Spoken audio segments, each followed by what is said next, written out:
It's X-Men March, bitches. Alright, so it's X-Men Dark Phoenix now.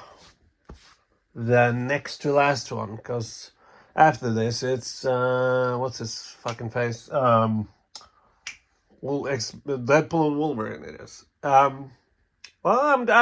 remember this as being alright. I'm a huge sucker of, spilled some shit here. I'm a huge sucker for Hans Zimmer. Every project he's in, fuck, I spilled chocolate on myself. Every project he's in, he elevates. So we're at the opening here, and immediately I recognize this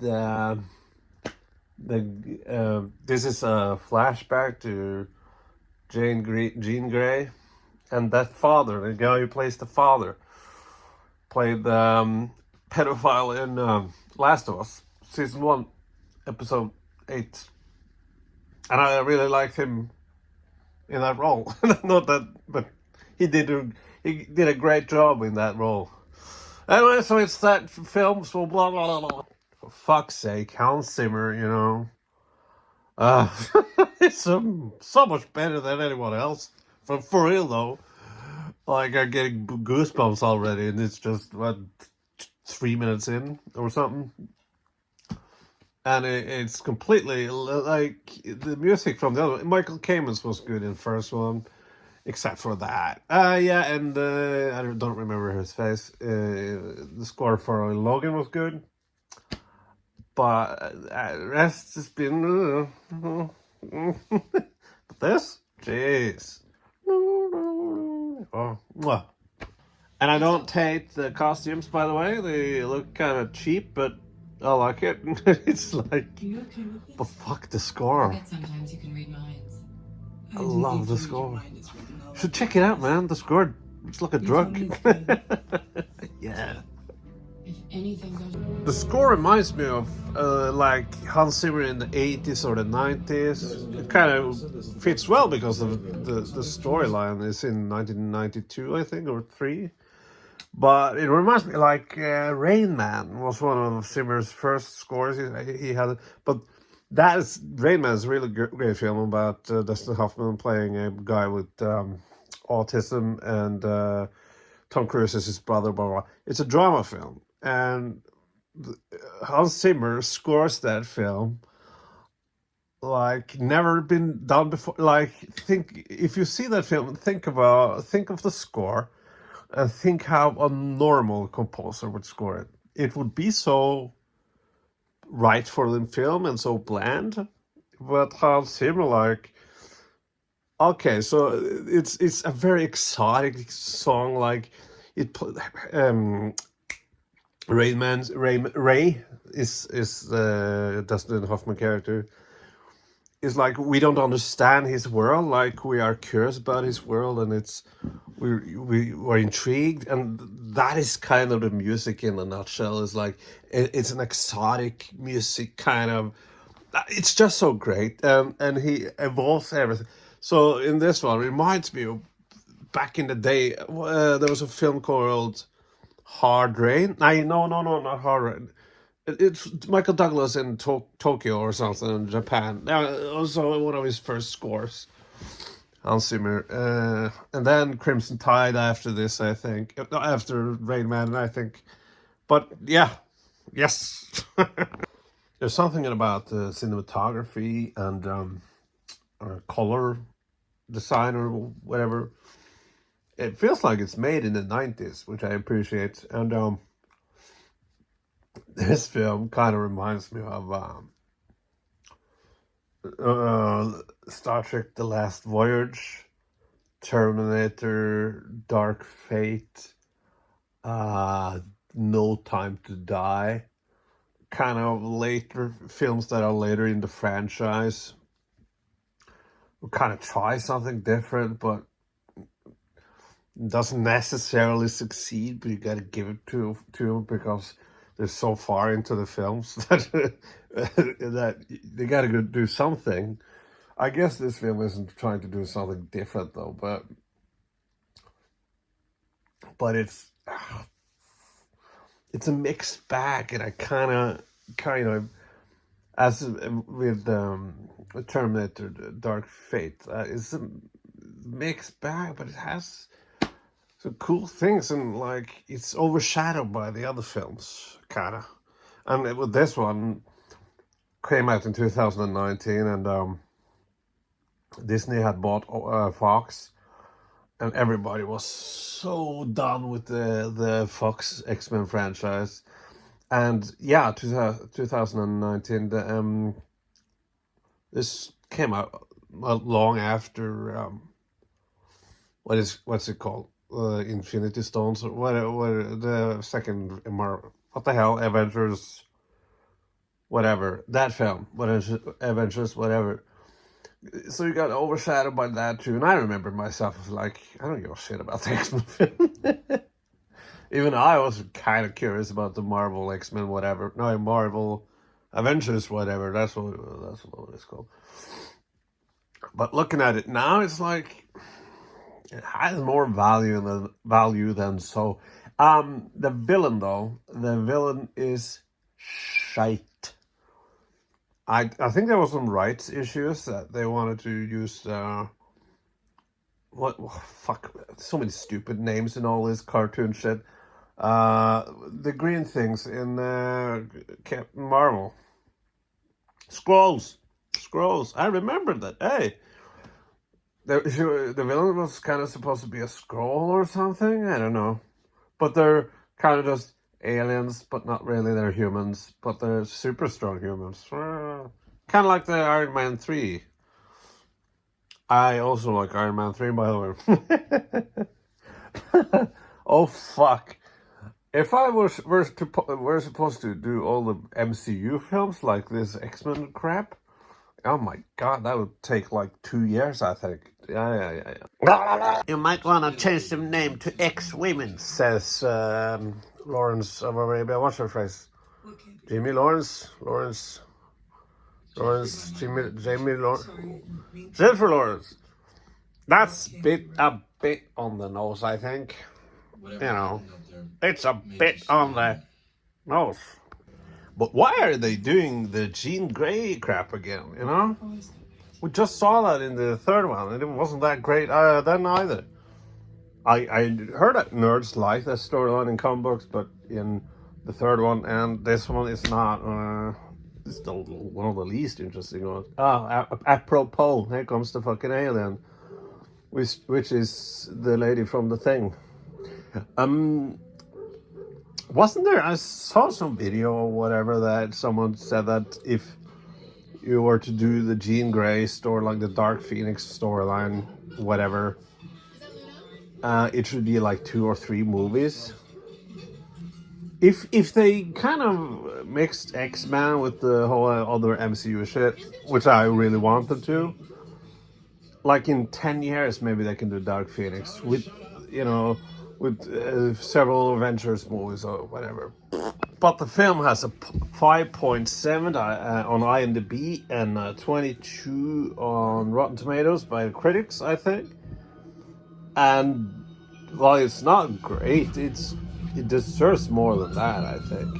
There's, you know, and also it's one of the shorter X-Men films, which is always a good thing.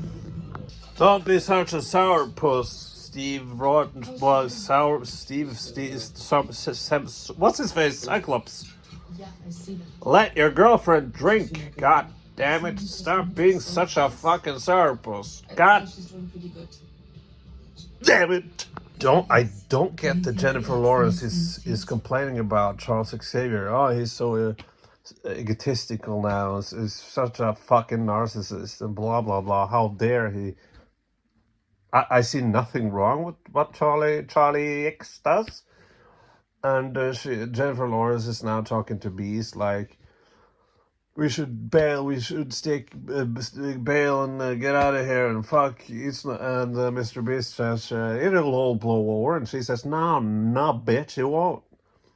And what the hell? It feels like they needed drama, so they're like, oh fuck, what do we do? What do we write? Okay, something like his ego or something. I don't get it. What the fuck is everybody blaming Charles, man? It's just he was actually protecting her. Her Jean Grey's father is an asshole. God damn it.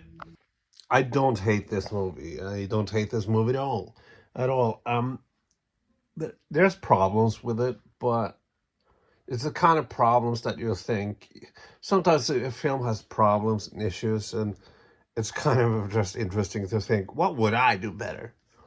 And that makes it not boring. So X-Men 2 is objectively better than this. But I saw that film so passively, I just didn't care. And here it's like, yeah, that's cool. That doesn't work. And why doesn't it work? You use your brain analytically and things. I don't hate this movie, and it's kind of guilty pleasure, I'd say. After like X-Men Apocalypse, that was kind of fun when I watched it, but it's also a movie that you forget 5 minutes after you saw it. And this is, it's not even 2 hours, and that's great. Hey, fuck, by the way, 40 minutes in, and Magneto haven't showed up yet. Huh. Oh no. Jennifer Lawrence died. Oh no. And I remember that this was very much in the cards because Jennifer Lawrence said something in the interviews like she didn't look like she actually in Apocalypse it didn't actually look like she cared that much. And I maybe it's because she was so little in the trailers or whatever, but I remember all of us expecting that she would die in this one, and she does, and I'm not shedding a tear, that's for sure. So it was Jean Grey that accidentally killed her by whatever. I remember this scene. Now fucking Hank McCoy, the Beast, is angry at Xavier too. Why? What the fuck? Whatever. It's Charles Xavier's fault that Mystique is fucking dead? What? So the thing is that Charles Xavier, from this 8-year-old girl, it was this accident where her mother died, and her father didn't want to have anything to do with her. So Charles Xavier lied and said that both parents were dead, and he kept some of her memories in check, and just not only to help her and to protect her, but he knew that her powers could be so fucking powerful that it can destroy everything. How the fuck is that a bad, like, I don't get it. Okay, yeah, you could make the argument that he should have talked to her, but she's the most powerful mutant in the whole fucking world. At least there's probably some nerd. No, actually, she's not the most powerful mutant in the world. You know the powerful mutant in the world? That's Sue Storm and Mr. Fantastic Thun. 52 minutes in and Magneto shows up. So Phoenix or Jackie Brown or whatever her face is, what's it called? Jane Grey flies to the an island with a lot of mutants, and Magneto is king. I'm not Charles. And they sort of talk and whatever. I can't read your mind. You know what kind of movie this is for me? It's the kind of movie I feel bad for. I feel bad for the film under the circumstances, because it came just right after Avengers time travel movie thing, that thing. And Fox Disney had just bought Fox. So weren't gonna be any more Fox X-Men films. The actors were tired of it. You saw that in interviews and everything.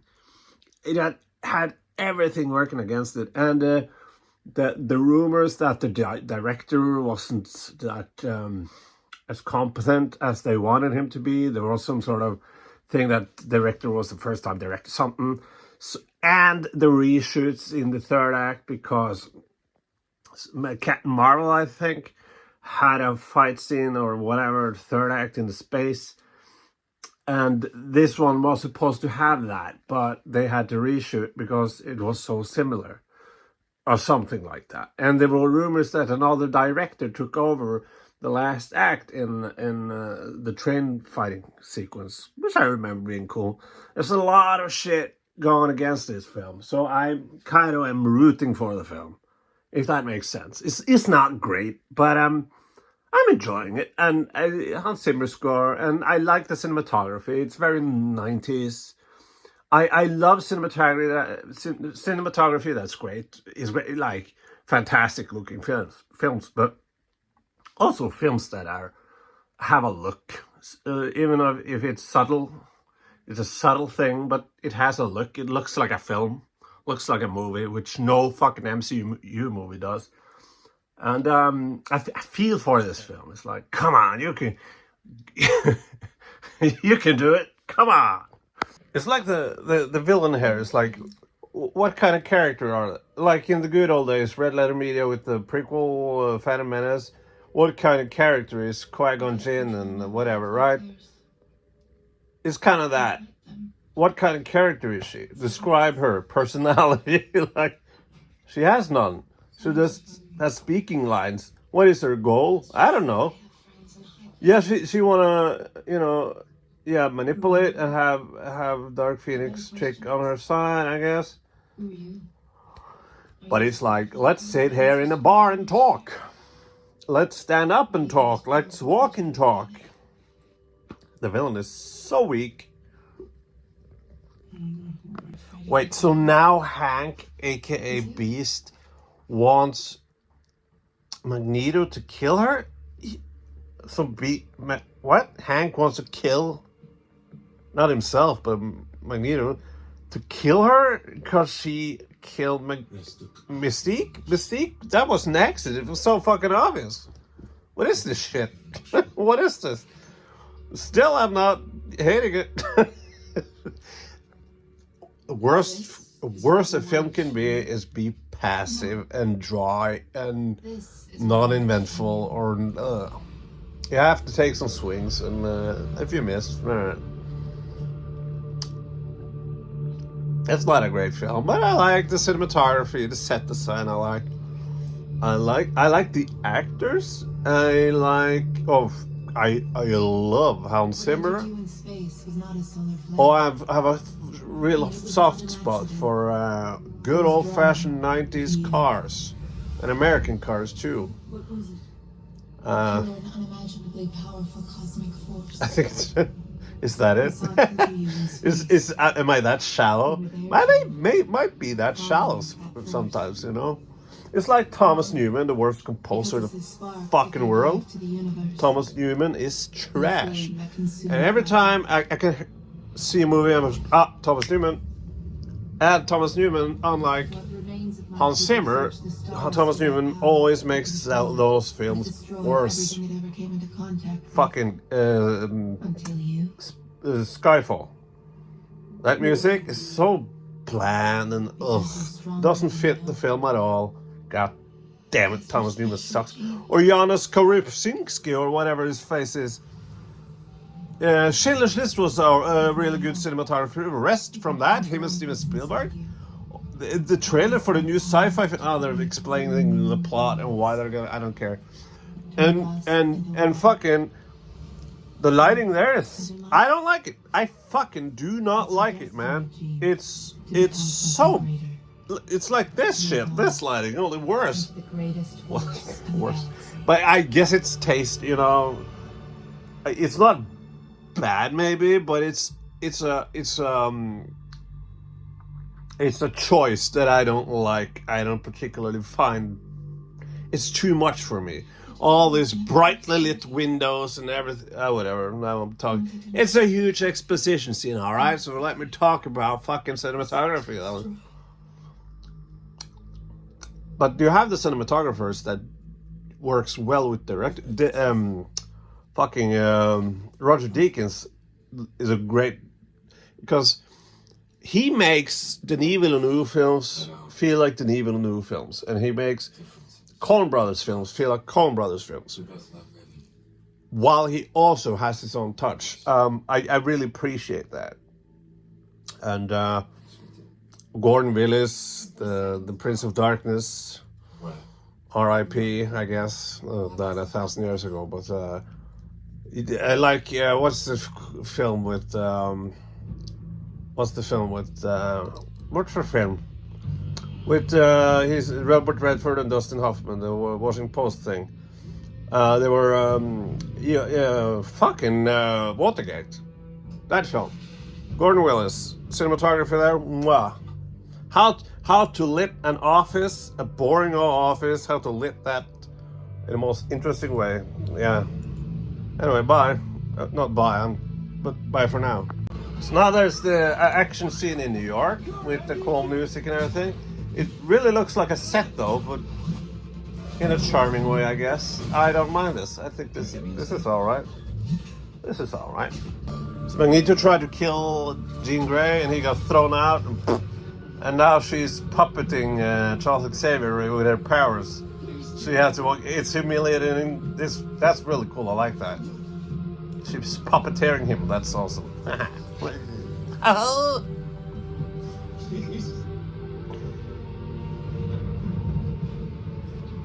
Yeah, it's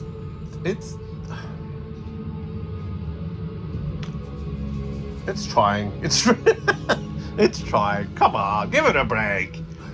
Give it a break. It's trying, all right? Just try to do something. You know, 22% is Rotten Tomatoes. Nah, 48 maybe. Come on, give it a break. It's trying, all right? Trying it damnedest. You know what? I looked on the phone, and suddenly they're all on this train, and it's 30 minutes left, and that's great. I remember this train scene was cool. And then X-Men films. Seriously, X-Men films shouldn't be over 2 hours, man. It's... I know people gotta hate me, but I like this. It's up there with the X-Men films. It's not good, but... I would never do anything intentionally to hurt her. You know, That isn't me. And none of them are. Days of Future Past is good, we can still but save her. none. She's still I don't think none of them really are good. They're okay. This woman. They are okay films. Is that a taste? So in a scale of except for Days of Future Past, and in the scale of those, you gotta either rate the best ones or your favorites. That's completely two different things. That's not what Raven would have liked. I kind of have a soft spot for schlock, and I don't know. This isn't schlock, but it's, as I said, it's trying. You know, it's trying. And I am the king of the underdog, so I really appreciate and you know, smell an underdog miles away. So yeah, this is what this is. This is the underdog. Little movie that tried. You know what, motherfuckers? It's the train sequence, and it's Hans Zimmer music. Turn up, and now the X-Men are standing together to fight these aliens. I'm getting goosebumps. I've never gotten goosebumps from any of the other ones. Logan, I said everyone was shit, and like, okay, nah, all right. So Days of Future Past is good. Logan is great. The Wolverine is good, but yeah, I wouldn't count the Wolverine films as X-Men. I'm counting X-Men films as films that has the X-Men title in them. Just to clarify. Yeah, fuck yeah, man. I'm getting goosebumps. So this movie is kind of shit in many ways, but I got goosebumps. I mean, what do you want me to say? This is really good action. It's not bland action. Editing and cutting and dedication and everything. It's cool action. It's cool. It's cool. Awesome. Magneto is so, yeah, he did something. Yeah, he crushed the fucking train cart. Yeah, that's badass. I like this. I kind of love this. I love this. So Jean Grey turned good again, and now there's the whole CGI thing. She's standing there and just blowing the aliens away with a lot of CGI and crap and slow motion. That's not interesting. Yawn. The train sequence was fucking cool, but this, nah. Look at this. It's not that interesting, is it? It's a lot of slow motion and crap. I don't know what's going on. I don't know what is going on. This is the cliche. The villain wants the power of the protagonist, and the protagonist in the end says, "You want this power? Take it all!" And then the villain dies or whatever for some reason. That's happening right now. Oh, great music. Shut up. Okay, so all the CGI crap and take my power and all that, and Phoenix, Jean Grey, takes up this lady, which is alien or whatever. And she says, "You're wrong. It's the feelings that makes me strong." It's so corny and shitty, but the music. Oh, the music. It get me goosebumps. I got goosebumps from some shilly, cliched shit. But fucking Hans Zimmer, man. Yeah, what can I say? It's just, it elevates every fucking thing is a part of. So I think I gotten goosebumps 3 times in this film. I haven't gotten goosebumps in any of the other ones. Logan, I got emotional or whatever you call it. I was emotionally invested, but I didn't get goosebumps. But that's not the kind of movie you get goosebumps from, you know. The Wolverine, I think is a better movie than people kind of recognize or give it credit for. It's just a solid action film, you know. When it's on TV, you're just, oh, that's an alright film. Yeah, sure, why not? The third act is clunky and shitty, but I know who I am now. this one has a I am good not third act. simply what others want me to be. And that's, I guess, what people are, oh, for fuck's sake, god damn it, people are saying, people are saying that the best, if there's a one act the movie should be able to handle, it's the last one. Because Rogue One, not a great film actually, but everybody remembers the third act, so they went from the film and thought that was a great film. You have other films I can't remember off the cuff, but that has great first act, but 2 lesser acts after that is like, So if you gotta go with the act, great act, go like Mission Impossible 2. Long time since I've seen it, but I remember it being kind of boring and whatever. And then again Hans Zimmer, and then Action Schlock, John Woo Action Schlock. Whoa, that's great. Anyway, so that's the film. I don't know. I'm not gonna. This is not a ranking video, YouTube channel or fucking review or whatever. I'm just saying what I think and feel. And better than X-Men 2. I don't know if it's better, but I got more from this than X-Men 2 is. X-Men 2 is like a fucking just nothing. And yeah, so now it's fuck. Yeah, that after this is just one film, only one film, and this is the last X-Men film. After this, it's Deadpool and Wolverine. So stay tuned and go fuck yourself, or leave a like if you want, or subscribe, or whatever. It's your fucking choice, man. It's your life. Go live it. I'm just a dumbass, poor YouTuber that fucking sucks.